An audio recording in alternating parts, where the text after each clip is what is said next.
I'm Austin Lugo. I'm Andrew Harp. This is With Nothing to Say. Let's talk about The Power of the Dog.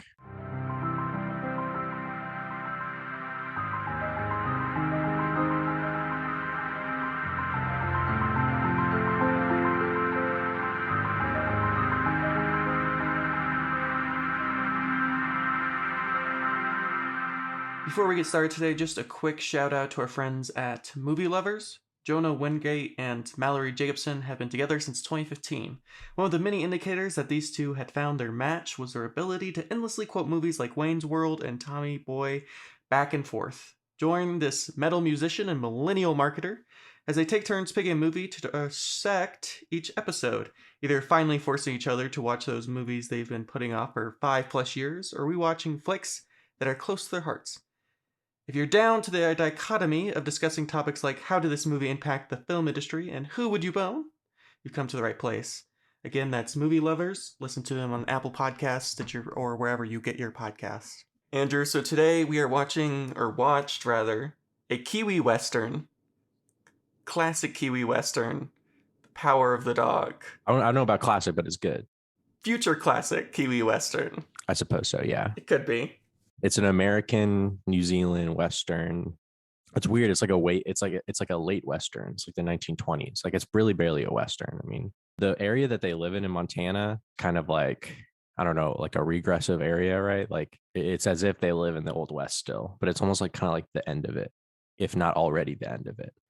Yeah, and that's kind of the weird dichotomy of the whole film is you'll see people coming from the city and they'll be dressed like flapper girls and they'll be playing music that's hip and new, very 1920s, gonna have Scott Fitzgerald. And then it's kind of pressing against this very old school conservative Western Rural type American thing, rural, yeah, idealism which that's is still kind of like exists sort of pretty much. Like it's really not that different from today, you know. But yeah, like that's our setting, 1925 Montana.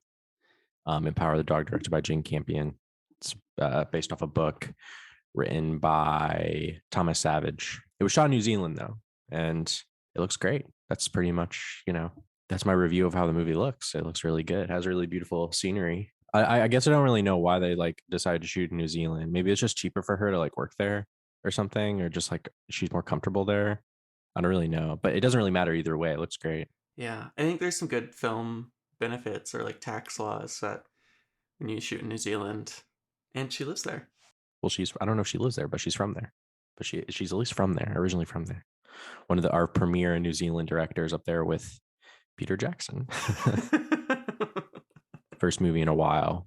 Campion's interesting. She's been working for decades, but she doesn't have like a lot of movies. She's made like a TV show, and she's made maybe like a little over a handful of films. So this is like the first one in like several years. And like we talk about, it's 1925. It's Montana. They live in Montana. You have the brothers. You were introduced to Phil and George. They're brothers.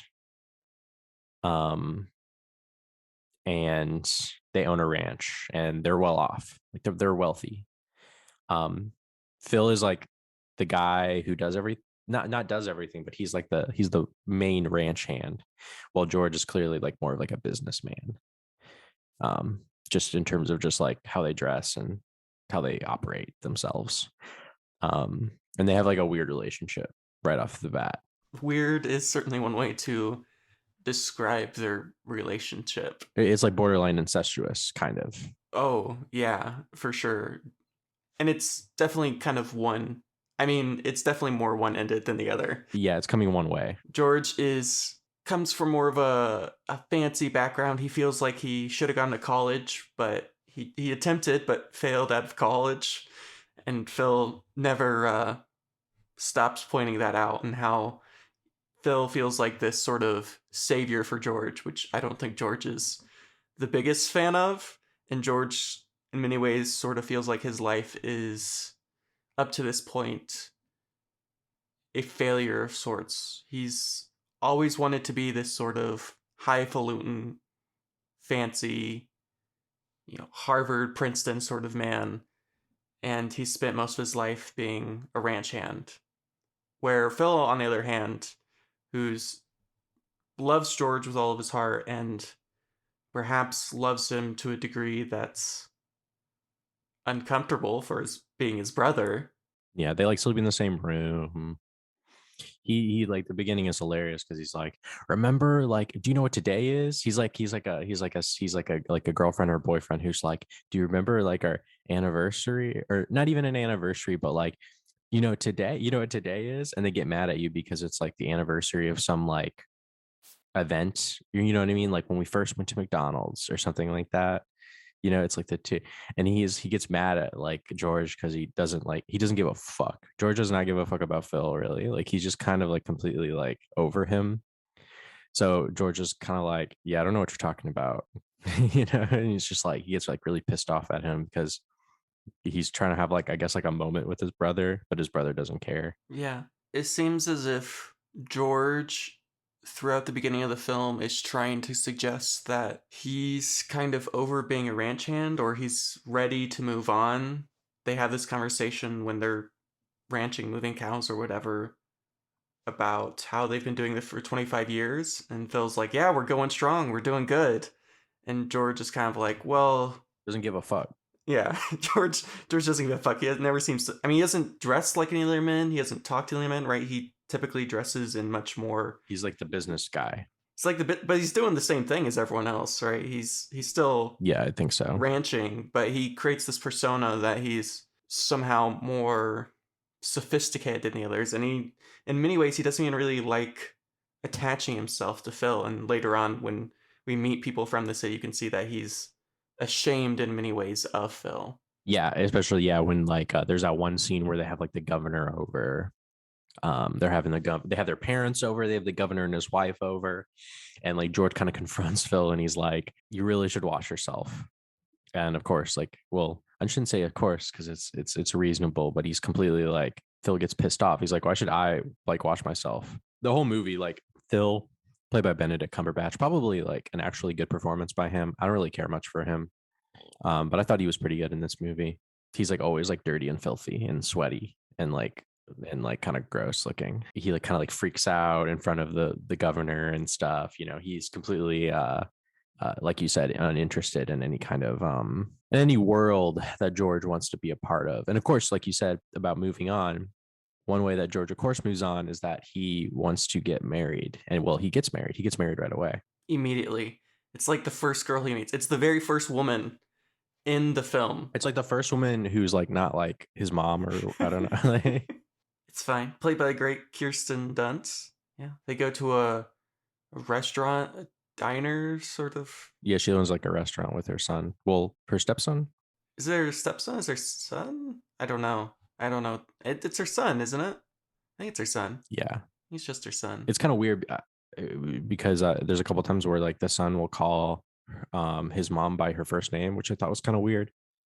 But I guess yeah, they are just that's her son. So whatever. They have a weird relationship. Yeah, I thought that was like kind of underdeveloped. I wish that could have been a little bit better, but that's just me. It's not really like it's a very masculine story and it's a very masculine movie, which is fine. So therefore, like all the guy characters, have their like, it's kind of more or less about them, right? Like it's yeah, that part of the movie was just okay. But yeah, but it's still very interesting. But yeah, they like own a restaurant and Phil and his crew, along with George, they eat at the diner. There's like a piano there or whatever. Rosa's son Peter, Phil basically like verbally berates him, like he's being homophobic to him, basically. He's like a young gay man. Yes, he is. Because Peter's made flowers out of little paper mache, which very nice, very very classy flowers. But Phil makes makes fun of him and brutally attacks him verbally. And of course, Peter's reaction is to go out in the backyard and hula hoop vigorously. That's a really good moment. There's a lot of like really good moments like that are nice. It's a very quiet film overall, very patient film, very quiet film.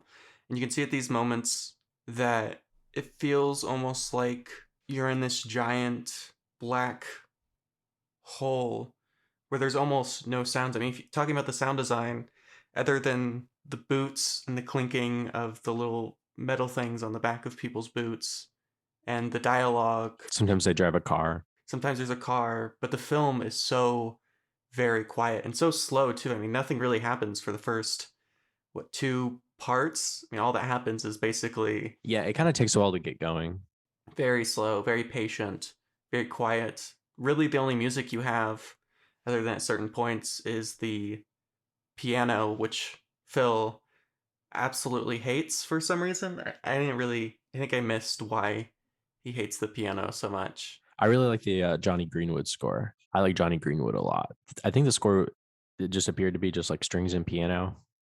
Very effective. Very reminded me of There Will Be Blood and stuff like that. I don't know why he hates the piano. Maybe it's just like maybe just kind of like a piano's kind of like not a very manly instrument, I guess. Like maybe a banjo is more manly. You know what I mean? Yeah. Maybe piano has something to do with upper class and kind of this wealth thing, even though, of course, Phil himself is very well off. There's something about their aunt though, isn't there? I didn't there are things in this movie that I feel like I missed. Or I didn't really understand. I probably missed a lot too. It's worth watching again. Like Campion's movies, I watched a bunch of them in the past like week or so. They're very detailed. They're very impressionistic. They're not too dialogue heavy, but the writing is always really good. Lots of like details, visual details. They're always like really slow, like this. She always has like really good use of music too. Like she always like gets like really good scores. Yeah, but this is definitely just like a movie where it's like you probably have to watch more than once to like the movie too. Like not to, and we'll get to it, but like the movie kind of like transforms and like morphs into something different by the time you get to like the last like third, maybe it becomes a completely different movie that I think is very interesting. Before you even get to that, you basically get into like the George and Rose section of the movie where they get married. Rose, she moves in.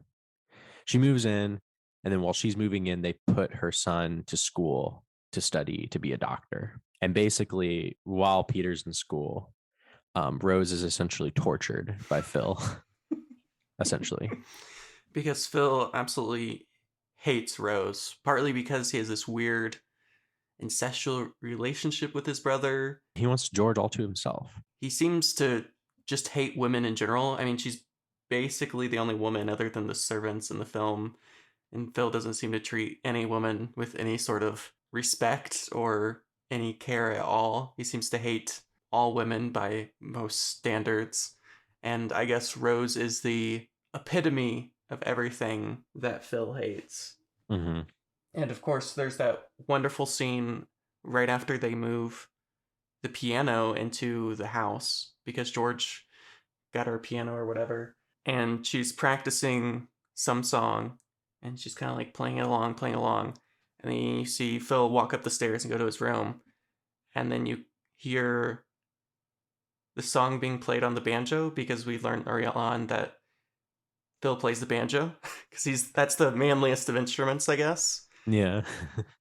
And he basically upstages her with his superior banjo playing. It's kind of a funny scene. I think also think he thinks that like she's trying to like get George's money, but like I think we as an audience at least like mostly know that that's probably not the case.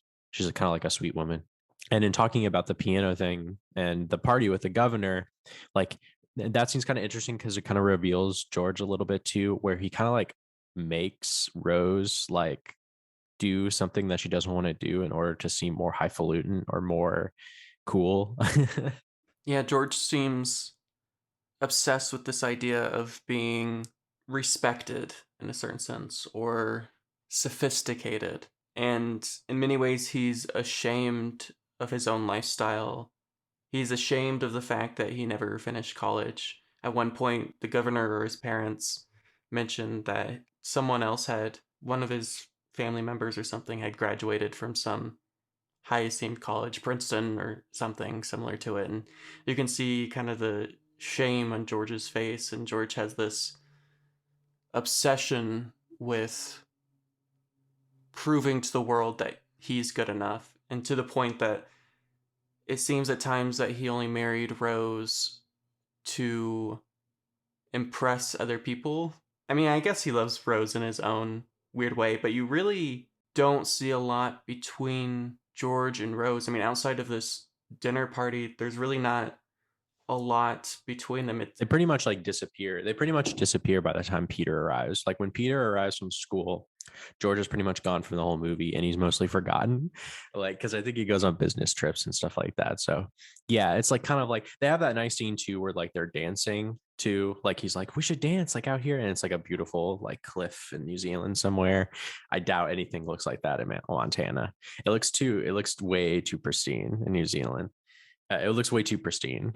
Like, yeah, we should dance. Like they like drive and they get out and they dance a little bit. And George kind of doesn't want to. And, you know, I think too, like the movie is like all about like masculinity and how like we perceive ourselves and how others perceive us. And in terms of like, you know, being, you know, some type of like masculine image for like different people. I think for all the male characters, it kind of like applies to all of them. Where with George, who's like a good character, he's not like the most interesting character though. Obviously, Phil is the most interesting character. But for George, it kind of applies to him too, where he's like you said, like getting married, trying to be like really cool in front of the governor, is trying to, you know, kind of like push off any kind of like ranch hand stuff because he doesn't perceive that as like something that he wants to do, and also just something that's kind of maybe a little bit lowly. Like he wants to be like a college boy, you know. So but Peter, of course, is completely like the opposite of that. That's definitely the most interesting part of George. And I guess that kind of also parallels the relationship between George and Phil and Peter and Phil, where paralleled in the sense that George was this college student that failed out of college, and Phil believes that he saves him and brings him to the ranch and gives him this new life. And clearly, Phil has this very interesting relationship with George. And once Peter comes along, there's a similar path that's followed where Phil kind of takes him under his wing and follows him along the path, which ends in a lot of things happening. But you can almost, kind of as you're saying, you can almost see the film as two separate films, where the first film is the relationship and the failure of George and Phil, which climaxes at that scene at the dinner party in which George attempts for however long to prove his sophistication, his well offness. And of course, that scene is ended with Phil coming in and basically just harassing everyone and telling them all to fuck off. Yeah. It's a good scene. It's a very uncomfortable scene. It's not easy to watch, but it's a good one. And yeah, like you said, it pretty much climaxes with that.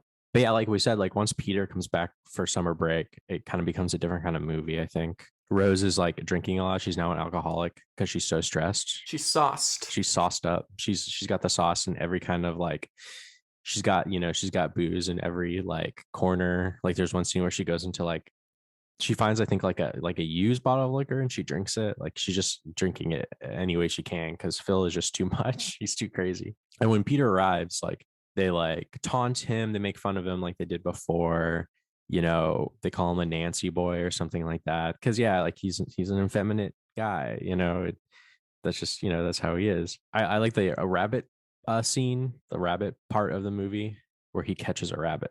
It's a really brutal scene because up to this point, you think of Peter as this very gentle, loving, kind creature. And of course, when he captures the rabbit and brings it to his mom, you think again that, oh, they're exemplifying of how like how kind and courteous he is, and he's saving animals and all this. Yeah, yeah, yeah. And then his mother goes downstairs to talk to the two maids or servants or cooks or whatever, and the younger one asks to go up and see the rabbit because she wants to give him a carrot or something. And she walks up the stairs, she goes into the room, and you hear a scream, and it's revealed that Peter has killed the rabbit and is now dissecting it. It's it's a pretty He's like, I gotta practice. It's a pretty harsh switch from the Peter of, you know, up who we knew Peter as up to this point, and this new Peter, which is ambitious and willing to do whatever it takes to become a doctor or whatever it is he wants to become. Yeah, that's a good scene, yeah, where he's dissecting the rabbit. He like does not even give a shit. Like he does not feel bad. It's really good. It's a nice little detail. It's a nice detail because yeah, like each of the characters they do something that is kind of unlike them, which I like. One character that we don't see is the character of Bronco Henry. Phil's obsessed with this guy named Bronco Henry, which is basically his mentor. Like he mentions him all the time about how he taught him all this stuff and all these things. And Phil has like a secluded clearing that he can go to where he can just like chill out and masturbate with Bronco Henry's scarf. Yep. Yeah, he'd be jacking off a lot in there, I bet. And which yeah, the Bronco Henry character, it's not really a character, but it's almost like a ghost. It's like kind of like a ghost that kind of haunts the movie and kind of haunts Phil a little bit. This is like the turning point in the movie where Peter finds a clearing. He finds a bunch of magazines with Bronco Henry's name on them that have like nude men in them. And he sees Phil like in the pond and Phil like chases him away. And you're like, oh no, no, like he's gonna kill him. He's gonna murder. It cuts as he's chasing him, but like you think like oh my god, like the rest of the movie is just like Phil going to attempt to kill Peter, but that's not the case. No, again, much like you see the cruelty and harshness of Peter, you find a more gentle and kind side of Phil, because Peter comes to a camp or something where they're all catching cattle and hide or whatever, doing whatever cattle ranch people do. And they're all harassing Peter as they continually do throughout the film. And Phil comes up to Peter, Peter comes up to Phil, whatever. And Phil apologizes. He's like, I'm making this rope. And once I make this rope, I can teach you how to be a real cowboy, how to be a real ranch hand. And Peter's like, yeah, that sounds cool. Let's do that. Yeah. And yeah, basically like I don't know like what snaps in Phil. I don't like, but it is kind of interesting. I guess it doesn't really matter. Phil just kind of all of a sudden just kind of like I'm gonna teach Peter just how to like do stuff like on the ranch, like ride a horse, use a lasso, work like construct a fence, um being a cowboy, like you said. And yeah, like I said, it's interesting because it's just kind of like it feels so sudden, I guess, but I guess it doesn't really matter all that much in terms of like why Phil decides to act differently. Maybe he sees himself as Bronco Henry now. And of course, at the end of the day, like, Phil is gay, Peter is gay, right? Like, and like that's important as well, right? Like, obviously, there are other things going on too, they both are like gay men, but Phil, like he's complicated because he knows he likes men, like he's not, but he's also kind of like homophobic a little bit, right? Like he doesn't like the fact that like Peter is effeminate, he that like upsets him. It's just kind of interesting, it's just like Phil is just, I mean, he is hiding himself, obviously, like people have to do that out of safety, obviously back then for sure, but that relationship between Phil and between Peter is like probably the best part of the movie. It's very interesting, and it doesn't go like, I don't think it goes sexual, right? Like I don't think they like do anything like that. It's more just kind of like a non-sexual, I mean, obviously it's maybe a little bit sexual, but it's like he like we talk about, like Phil is completely like feels totally connected to Bronco Henry.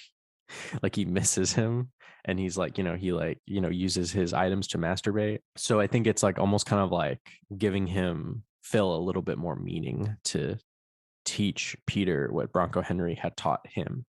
One of the things that turns Phil towards Peter or transitions him from this homophobic cruelty to this romantic, slightly sexual relationship is the fact that Peter knows who Phil is, and so Phil, in some regard, feels as if he can be himself, which it always feels like. And kind of let his guard down. Yeah. Yeah, let his guard down. It feels like throughout the entire film, Phil is constantly putting on this persona. Now, of course, he's a very masculine character and very manly in all these different ways, but he's also, I mean, it goes back to the hides. The reason he captures all these hides is to hide himself away from the world. It's to create this persona. It's to say, he owns all these things. These are all his. He is in control.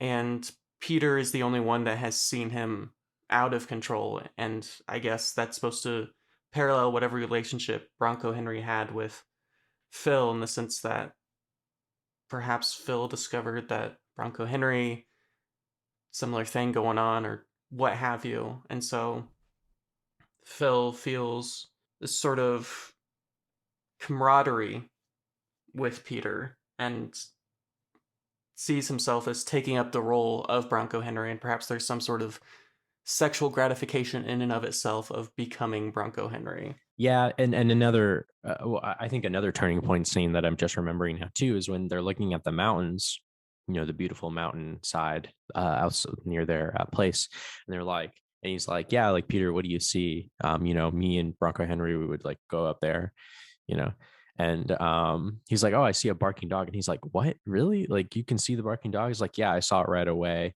Like it's kind of like. And Phil is amazed. He's like, wow, you can see it, and it's kind of like that's like kind of like a metaphor, right, of some sort, right? Like it's kind of like, like, oh, like you feel the same way too, like, I thought I was like the only one, or I was like the only one of very like few, you know what I mean? It's like you can see it too, like you understand it too, that's a nice that's probably like another big turning point scene for sure.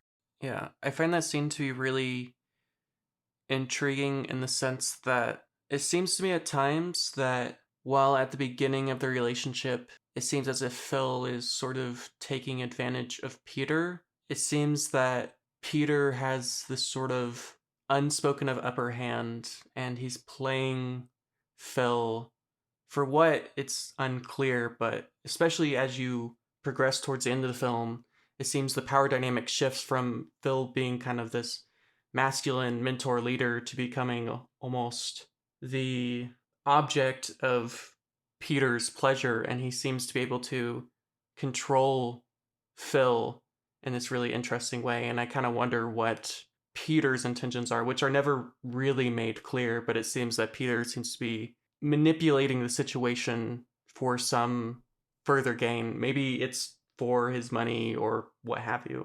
That's kind of unclear. Yeah, I guess if Phil dies, which spoiler, he does at the end of the movie. If Phil dies, then like he will be an heir to the ranch, I'm assuming. Like when his father dies, when their parents die. So I guess he would be an heir to the ranch. But yeah, that part of the movie is also really interesting. Yeah, like power, of course, is like a very prescient theme in the movie for sure, along with like masculinity and sexuality for sure. Yeah, so they're like hanging out, they're chilling, and they're working like a fencing job. Phil cuts his hand really bad while they're moving stuff because like they have that scene where like the rabbit runs in the pile of like posts, and like he cuts his hand, and he's like, oh no. He's like, it's okay, whatever. So that will come into play later. Rose is like still like an alcoholic because she doesn't like that Phil and Peter hang out a lot. She hates it. She hates Phil. She hates Phil, which, I mean, I guess Phil's never really treated her kindly, so her hatred for No, not at all. for Phil is certainly called for, and her not wanting her son to hang out with Phil is fair. There's never like a moment where they're like Phil is like, I'm sorry, Rose. Like they never have like any like reckoning or making up. Absolutely not. They still absolutely hate each other. And now, in many ways, Rose has lost because Phil's become the parental figure in Phil and Peter's relationship. And in the same way, Peter has almost become a father to Rose because Rose sort of. And you see this in one of the scenes where she's talking to Peter. She's super drunk and she's reverted back into this childlike self. She's referring to her days back in elementary school or grammar school or whatever you have it. And Peter becomes this almost father-like figure to her mother and basically fallen down this hole that she can't seem to get out of. And Peter doesn't feel like there's anything that he can do. And so perhaps the poetic irony in the whole situation is one of the reasons Peter is so drawn to Phil is because Rose has turned into a drunk. But simultaneously, Rose is a drunk because Peter's drawn into Phil. So there's this sort of catch-22 in the situation, in which the more Rose drinks, the more Peter's drawn to Phil, but the more Peter's drawn to Phil, the more Rose drinks, and so on and so forth. Yeah, once again, the character of Rose, all the characters are good and everyone is pretty good in it. Sometimes I kind of wish some things were like more developed and they ended up being it's mostly a minor complaint. I think the scene you're referring to is that the scene with the pelts with the The hides. pelt scene is right after that, yeah. Oh, okay. Yeah. That's a scene where like there's like Native American people and they're like, "Can we have these hides?" And they're like basically like, "No, we don't need them, but you can't have them. We're gonna burn them." And Rose just like, "What the fuck?" So she like runs out and she gives them the pelts, the hides. But then right after she gives them the hides, she like freaks out and collapses. And they're like, "Oh fuck." She's messed up. And I think they put her somewhere, right? Like they probably like sent her to rehab to get sober. I think something like that. It's something like that. They say they like send her off somewhere. It's probably like a 1920s style rehab asylum sort of situation. And Phil comes back and he freaks out. He's totally upset because he does kind of need the hides because he wants to finish Peter's rope, his lasso. And George like kind of like the whole time like George like never raises his voice because like we talked about he's completely done. And even when like Phil is like freaking out and like being like saying really mean things about Rose, he still doesn't raise his voice.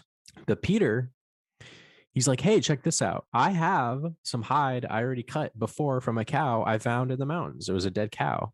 You want it?" And he's like, "Yeah, that sounds good. Okay, let's go." Yeah, you have that scene where they're in the barn and they are finishing the rope, right? But it's important to know that when Peter tells him this, Peter says that he's been cutting the hides that they've been taking. But he does not tell Phil that he found a dead cow, diseased cow in the mountains and took it from there. Yes, has anthrax, because one of the things that they make clear early on is Phil never wears gloves because he's a badass and a man, and men don't wear gloves. Yeah, he doesn't need to do that shit. Yeah. Yeah, they also established the fact that their anthrax is like a thing that is afflicting the cows a little bit. So yeah, and he has a big open wound on his hand. But Phil, up to this point, part of the reason that he feels like he never has to wear gloves is because he refuses to work with any animal that's sick in any way. So to him, he feels safe. And so when Peter offers his leather, he assumes that it's one of his animals, and so that why should he worry, even though he has this literally giant gouge on his hand. And yeah, he dips all the hide to soften it in the water, which I mean, that mixes, the anthrax disease shit in the water and gets into his hand. But in that night, they have a good night. It seems like they have like a moment. They don't have sex. Once again, they don't have sex. They do trade a cigarette, which of course is very, it has an implication. It has a sexual implication to it, of course. And Peter it's also Phil tells Peter the story about how he and Bronco Henry were like naked, like in a bedroll during freezing weather. Actually, he doesn't say that. He says they were together in a bedroll. Peter asks if they were naked, and Phil doesn't say. So yeah, once again, Bronco Henry is like a sexual mentor to him. You know what I mean? In some kind of way. Peter isn't necessarily that to Phil. He's still like kind of like a pseudo sexual mentor almost in a way. That seems to be the big. I mean, of course, this whole thing, you can see Peter kind of taking more and more control, and Phil sort of falling under the influence of Peter. But it's at this moment, especially with the cigarette, because it's Peter's cigarette. Peter's the one holding the cigarette. Peter's the one offering the cigarette, which of course is a very phallic symbol in and of itself, along with being a very sexual, intense moment. I mean, I wonder how intentional Peter was about giving Phil the hide. In the sense that, did Peter know that that cow had died of anthrax? Like, did he try to assassinate him, like kill him or something? Yeah, I mean, I guess maybe. there is this sort of kind of menacing undertone and this sort of controlling way in which Peter acts around Phil. I wouldn't put it past him. I mean, he's very ambitious and willing to do. I mean, you see him each time he's with the bunny, he just murders it, puts it down, right? He says he, Yeah, we know that. We know he has like a dark side or whatever you might say. and like he says with the second bunny, right, the one that's broke its leg, he puts out of its misery. I think in a certain sense, yeah, he sees Phil in the same light. He sees him as this basically this innocent creature that has been living a miserable life, and Peter sees himself as putting Phil, or at least is using the excuse of putting Phil out of his misery. I mean, he's a doctor. When Phil's talking, I can't remember if he's talking to Peter. I think he's talking to Peter about something, and it's like about anthrax. And he's like, "How do you not know what anthrax is? It starts with the letter A. It's the very beginning of your medical book." So I think, yeah, I'm convinced myself that I think Peter knew that the animal was anthrax. I mean, he's a doctor. He's been studying this stuff. Maybe he's still upset about being bullied by him. You think that's why he kills him? Well, maybe. That's just a theory. Maybe. I think it's kind of what you were saying earlier. I think it's more to own the ranch. I think he sees himself because George is kind of off and now his mom is gone. So the only man, right, the man of the household becomes Peter. He basically owns the ranch if Phil dies, which of course is what happens. Yeah, there's a lot of details and implication, but there's not really an answer. But there is a lot of interesting implications, a lot of interesting details. It could go a lot of different ways, which is, it's good. Yeah, like we pretty much just discussed it. But yeah, Phil gets sick, of course, and you have that really sad scene where they're taking Phil away, and he has like a lasso to give to Peter, but he's not around, and then he leaves, and then he dies, and that's it. He's just dead. That's such a dark and sad scene because Phil is sickly, he's stumbling around, he feels awful, and all he wants to do is give Peter this rope, this kid who he feels very strongly towards. And then as George picks him up and he's like, "We gotta go to wherever, like we'll deliver him the rope later," we cut to Peter standing in his window watching this whole thing take place. So it's not as if like Peter just isn't around. Like Peter's aware, Peter sees it, and Peter does nothing about it, which is it's cold. It's very cold. It's very harsh. And you don't see his death, but the very next scene, they go into town, cut to, they're at a funeral parlor, and we learn that Phil has died. And at the funeral, we learn that Phil has died of anthrax. And George is George is kind of callous about the whole situation. I mean, literally during the funeral, he's inviting people to his house for like dinner and schmoozing and that sort of thing, while his Phil is right there in the room dead. And of course we learn of the anthrax and the whole situation. It's a very quick ending. I mean, for a film that's so patient and slow and silent, the ending just kind of like hits you, like it just happens right there. Yeah, I think you get the last scene though, right, with Peter. Yeah, where he doesn't go to Phil's funeral. He opens Psalms, "Deliver my soul from the sword, my darling from the power of the dog." And you have the final scene where he's like the final shot, basically, where he's in his room and he's got that finished lasso and he's with gloved hands.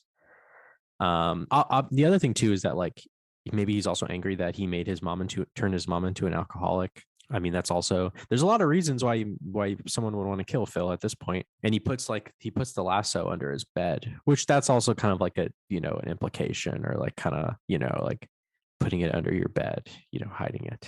His George and his mom, they return home, he looks out the window, and Peter, he seems content. And then the movie ends. Great ending.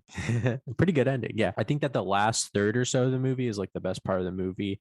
I do like the build up though. I like the slow build up. There's a lot of important details to be met early on. So I really enjoy like kind of like that build up to when Peter returns home from school, and the dichotomy between those two characters is really good. Their differences, their similarities. I really like that relationship. It's very different and it's very interesting, and it's very strange. Yeah, it's a very unique relationship in a film. So I really like that part of the movie. That's probably my favorite part of the movie. Yeah, I found the last third of the film to certainly be the most intriguing part of the film. But I also think if there wasn't such a slow build up, if there wasn't kind of these little hints along the way, I don't know if the third act would be as good as it Well, is. of course not. Yeah. Right. Yeah, you definitely need the other stuff. All right, Andrew. Final thoughts and rating? Power of the Dog, Jane Campion. She's back, everybody. She had a break. She's back. She's like 80. Movie looks good. The music's amazing. Mr. Greenwood, once again, he's competing with himself this year at the Oscars, I think. He sure is. He scores like every movie, and his scores are always amazing. Yeah, it's just kind of like a really good kind of post-Western film, sort of. A lot of interesting themes. Once again, like we discussed, masculinity, power, sexuality, grief. Too. We didn't really talk about that too much because, the entire time, like, Phil is like upset about Bronco Henry. Peter is upset about his father who killed himself, who's also a doctor. So that's also kind of a thing that kind of is in that. And all the stuff too, where, Phil is trying to like ruin Rose and he's trying to like ruin everything. That part of the movie is, of course, really, really good.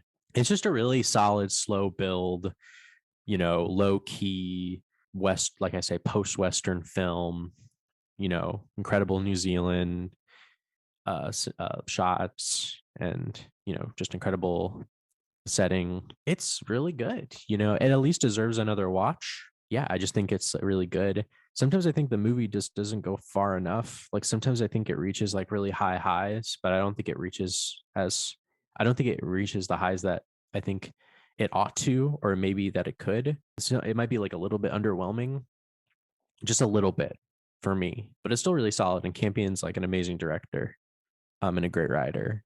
I'll give it a 7 out of 10. I came into this film really excited, heard a lot of great things about it. I I like the whole cast. I'm a big fan of the whole cast and the prior work that they've done. So I was very excited for this film. I'd never seen any of Jane Campion's work before. I'd heard a lot about it. I've heard you talk about some of her work before. I kind of knew what I was getting into. I love a great Western. And it started off very slow, not a lot going on, very long shots, very patient, very quiet, a lot of just sitting around watching people ranch. And then it really gets into it. And I think for me, it took a long time to understand what was going on. It took me a long time to kind of grasp all of the different things. I think a rewatch would create an entirely different experience, and it's certainly a film that I will be rewatching in the next few years because there seems to be a lot of these little moments, these little notes, these little foreshadows that you don't notice until after that I probably still missed up to this point. Incredible score, great performances all around. I think it's probably one of Benedict Cumberbatch's best performances. It's quiet, it's cruel. I love the relationship between Phil and George, and Phil and Peter, and Phil and Rose. I would love to see more between Phil and George. George is so calm, cool, and collected through the whole film, which is fine. I understand that's who he is. But I would love to see a moment where he kind of breaks. Like him and like I wish that last confrontation between him and George, I wish it moved in a different direction. I sort of wish that George kind of because I mean Phil's just been attacking on the whole film. And even at this moment George is like, well, what can you do? That's just how it goes. I part of me wishes that I mean I know that's George's character, that's who he is, right? He's this sophisticated guy, but I kind of wish he would have removed himself from this facade at least at this moment, and they kind of have a last kind of moment, especially because that's the real last conversation that they have before Phil dies. So I would have liked to see more there. I'd also love to just see more of Rose. I thought that was a really interesting relationship she had with Peter and with Phil and with George. She does seem to kind of disappear in the same way that George does after that first dinner. Of course, there's still a lot more of her than there is of George, but I would have just liked to see a lot more of that relationship, a lot more of the relationship between her and Peter. I really enjoyed this film. I really loved this film. I had a great time. I think my only complaint is that I wish there was just more of it. Not necessarily that there's more time, but just more conflict, more between them. But again, perhaps I'm just missing a lot of things because came out of this film and still even talking about it now, still confused a lot of things, but had a good time. So I'm going to give this film an 8 out of 10. All right. All right, y'all. Thank you for listening. Next week, we are going to be watching La Note. And thank you to our wonderful editor, Shannon. And you can find anything I do at AustinLugo12. You can find me on Twitter at ADHarp24. I'm also on Letterboxd, Retro Andrew, RATR0 Andrew. And you can find this podcast wherever you hear podcasts. You can also find us on Instagram, TikTok, and YouTube at With Nothing to Say Pod. We also have a letterbox called Nothing to Say Pod. And thank you all for listening. Thank you.